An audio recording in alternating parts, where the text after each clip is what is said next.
Hey everybody, how's it going? So I found this really interesting video, and it's from a gentleman named Adrian Black. It looks like he has his own channel here with all sorts of interesting repair stuff on it. It's actually a 43-minute diagnostic detective work diving in video on fixing an Apple IIc that's dead. This is something that I would not go near or touch.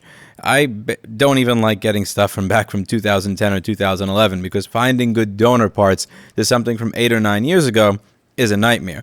This is older than I am, and it's just really cool the way that he was able to describe exactly what he did.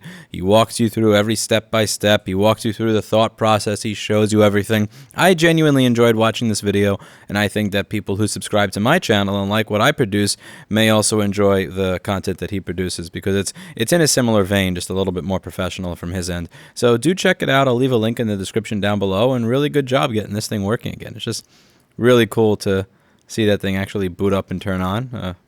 Awesome video.